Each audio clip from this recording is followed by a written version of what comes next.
सोचिए, जो इंसान अपनी पूरी जिंदगी अंधेरे से लड़ता रहा हो, अगर वो ही अंधेरे का शिकार हो जाए तो। आज हम बात करने वाले हैं गौरव तिवारी की।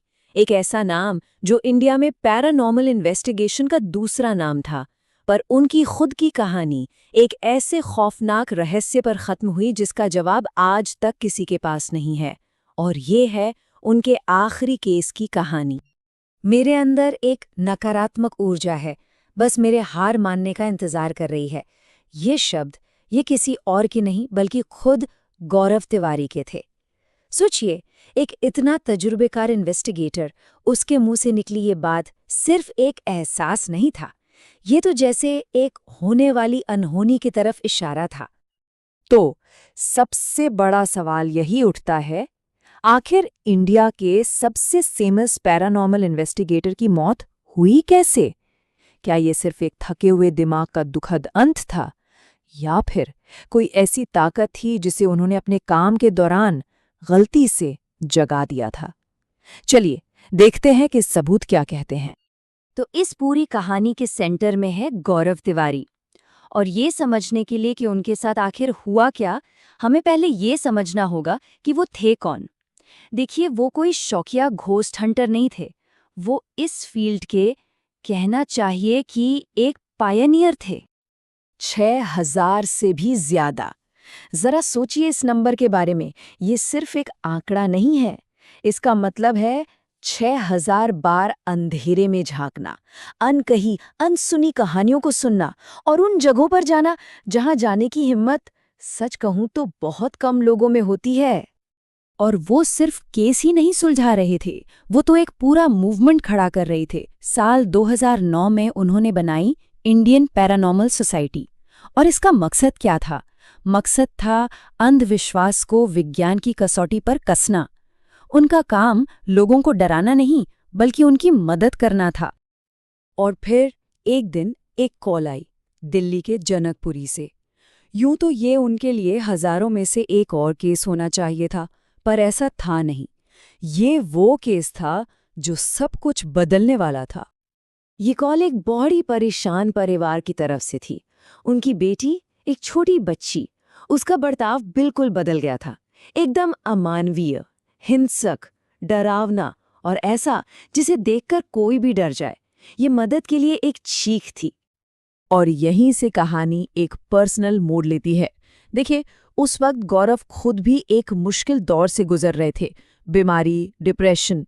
असल में ये केस उनकी टीम को हैंडल करना था, पर ना जाने क्यों केस की गंभीरता सुनकर उन्होंने जिद की कि वो खुद जाएंगे।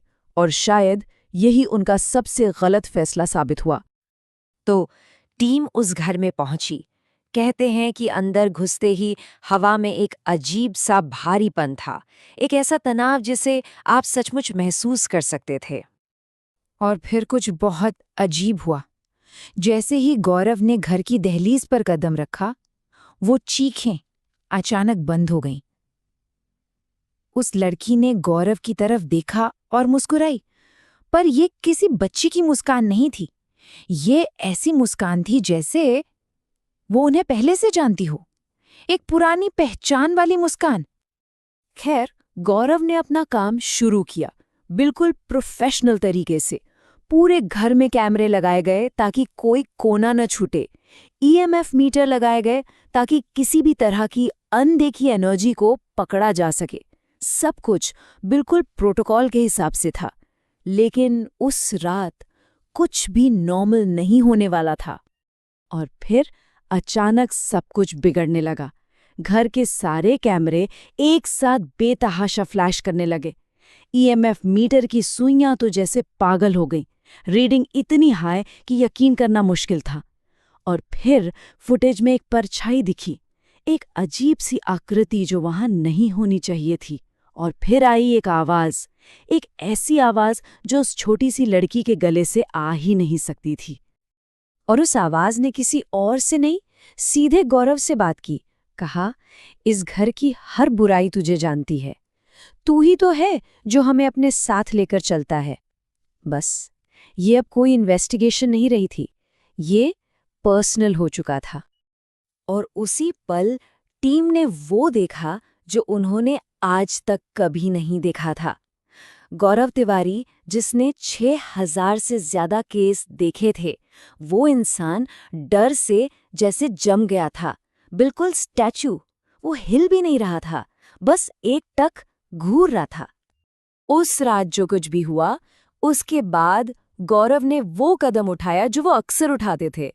लेकिन इस बार इसका नतीजा बहुत बहुत अलग होने वाला था।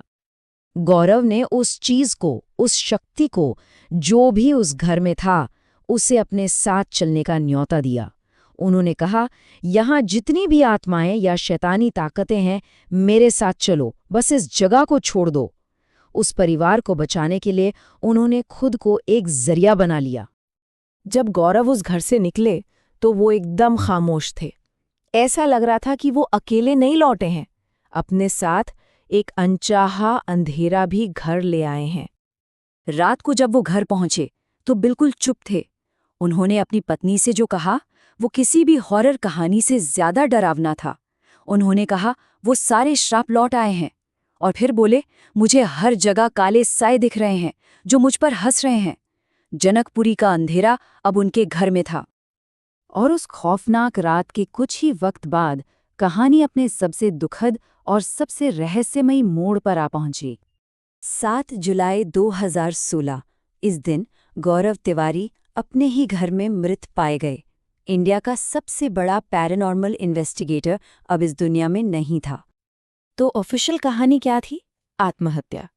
लेकिन उनके परिवार वाले, उनके दोस्त, वो लोग जो उस रात उनके साथ थे, वो एक अलग ही कहानी बताते हैं। एक ऐसी कहानी जिसमें एक बुरी ताकत थी जो उनके पीछे पड़ गई थी, और उसने तब तक उनका पीछा नहीं छोड़ा जब तक उन्हें ख़त्म नहीं कर दिया। सच क्या है, ये सवाल आज भी कायम है। गौरव तिवारी की कहानी हमारे लिए एक सवाल, एक चेतावनी छोड़ जाती है कि जब आप अंधेरे को खुद बुलावा देते हैं, तो क्या आप उसे वापस जाने के लिए कह सकते हैं? या फिर कुछ दरवाजे ऐसे होते हैं जो एक बार खुल जाएं, तो फिर कभी बंद नहीं होते? इसका जवाब शायद गौरव अपने साथ ही ले गए।